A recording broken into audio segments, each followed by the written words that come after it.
रौनकाबाद में जो हमला हुआ था, उस हमले में इनिशियली एफआईआर दाखिल हुई थी, एफआईआर नंबर 112/2025, जिसमें एक स्कूल के बच्चे के डिस्प्यूट के ऊपर से ये मामला पेश आया था, जिसमें सऊद नाम का एक छोटा बच्चा जब स्कूल जा रहा था तो उनका आपसी कुछ लड़ाई की वजह से 30 तारीख को यानी 30 जुलाई 2025 को सुबह में उनके बीच में तकरार हुई।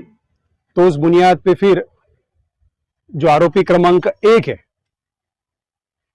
मोहम्मद सैफ नाम से, उन्होंने जो फरियादी है तौसीफ उनके भाई जो शहबाज और अनीसुर रहमान उनके मामू, ये दोनों पे हमला किया। अनीसुर रहमान के उन्होंने चेस्ट पे हमला किया और जो शहबाज है उनके हाथ पे उन्होंने हमला किया एक चाइनीज चॉपर से। तो पुलिसों ने उनको अरेस्ट किया। हालांकि मामला जो है 30 तारीख को 3 बजे हुआ और एफआईआर जो 31 तारीख को रात में 1:05 पे दायर हुई और पुलिसों ने 1:45 बजे मोहम्मद सैफ को अरेस्ट किया।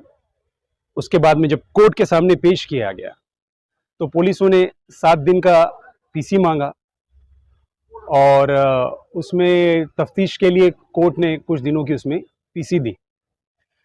अब इस मामले में जो है हम प्रोसिक्यूशन की तरफ से नहीं, कंप्लेनेंट की तरफ से है। और जब उनको रिमांड में लाया गया तो फर्स्ट रिमांड में उनकी तरफ से चाइनीज चॉपर हस्तगत किया गया और उसी के साथ साथ जो मोहम्मद सैफ है उसका छोटा भाई जो है मोहम्मद कैफ जाबिर, इसका भी नाम उसमें निष्पन्न हुआ, जिसको अब तक अटक करना बाकी है। इस मामले में अगर देखा जाए तो जब इन पर हमला हुआ तो फौरन जो अनीसुर रहमान जो उसके मामू हैं तो उनको मालेगांव के शिफा हॉस्पिटल में एडमिट किया गया और उसके अलावा जो मोहम्मद शहबाज हैं उनको मालेगांव में फरहान हॉस्पिटल में एडमिट करवाया गया। पर जो सीरियसनेस था और सीरियस इंजरी की वजह से मोहम्मद शहबाज जो है उनको नासिक फर्दर ट्रीटमेंट के लिए ले जाया गया। उनकी सीरियस कंडीशन बहुत ज़्यादा सीरियस होने की वजह से और दोनों पे उपचार वहाँ पर हुआ है। अभी तक उनको डिस्चार्ज नहीं मिला है। उनकी कंडीशन बहुत ही सीरियस है और मुमकिन है कि जो 307 का जो कलम लगा है ये 302 में भी तब्दील हो सकता है। तो अब तक उसमें कोई बेल दायर नहीं किया है, अब तक कोई उसमें बेल फाइल नहीं किया है। मुमकिन है कि कुछ दिनों में उसमें बेल फाइल हो, पर अब तक उसमें से किसी को भी डिस्चार्ज नहीं मिला है और आरोपी नंबर 2 यानी मोहम्मद कैफ का नाम उसमें निष्पन्न हुआ है। राजू नामी जो शख्स है उनका आपसी मामला, उनकी फैमिली का एक डिस्प्यूट चल रहा था काफी दिनों से। 20/7/2025 को जब ये उनके होटल पर जब थे तो उस वक्त आपसी रिलेटिव्स के बीच में कुछ उनके तकरार और कुछ तनाजा हुआ।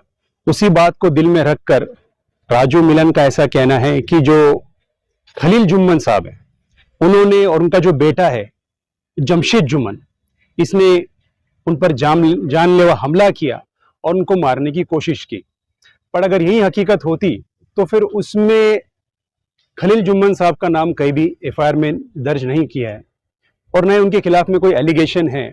और जब हमने पूरी मालूमात ली तो खलील जुम्मन साहब के जो भी डॉक्यूमेंट्स थे उससे पता चलता है कि उस वक्त तो मालेगांव में थे ही नहीं, वो आउट ऑफ मालेगांव थे और उनको बस एक साजिश के तहत इसमें फंसाया जा रहा है। और अगर इनके पुराने तनाज़े थे, अगर 20 तारीख को इनके बीच में कहाँ सुनी हुई थी 20 जुलाई को, तो उस टाइम कोई पुलिस कंप्लेंट की, कोई फरियाद दाखिल की, कोई फरियाद नहीं, कोई पुलिस कंप्लेंट नहीं, ना ही कोई एनसी दायर की गई। इससे पता चलता है कि इनके आपसी तनाज़े है और आपसी तनाव की वजह से प्रॉपर्टी डिस्प्यूट है। ये प्रॉपर्टी डिस्प्यूट को ये क्रिमिनल मैटर में कन्वर्ट किया गया है और अगर देखा जाए तो वो डिस्चार्ज भी हो चुके हैं। उसी के साथ साथ जो इस्तेमाल किए गए वेपन्स है वो और कुछ नहीं बल्कि एक वुडन स्टिक है, लकड़ी डंडे से उनके दोनों पैर पर और दोनों हाथ पर मारा गया। उसके अलावा 3 लोग उसमें निष्पन्न हुए। गैलेक्सी नाम का एक बंदा है, एक मुजाहिद नाम का और एक कुरैशी नाम का एक बंदा है। टोटल 4 आरोपी इसमें अब तक निष्पन्न हुए हैं, जिसमें से जमशेद को अटक की गई है और जमशेद का भी एमसीआर हो चुका है। देखिए, गुलिश्ता दिनों हमारे महाराष्ट्र के एजुकेशनल मिनिस्टर दादाजी भुसे, इन्होंने एक मानहानि का दावा संजय राजाराम राउत जो कि शिवसेना के एक एमपी है उनके खिलाफ दायर किया था। उसके खिलाफ में एक इश्यू प्रोसेस को रोकने के लिए एक रिवीजन ऊपर के कोर्ट में दाखिल किया गया। आज उस एप्लीकेशन पर सुनवाई है और उसमें यही मुद्दा उपस्थित किया गया है कि ये रिवीजन टेनेबल है या नहीं। उसको चैलेंज किया है संजय राजाराम राउत के एडवोकेट की जानिब से।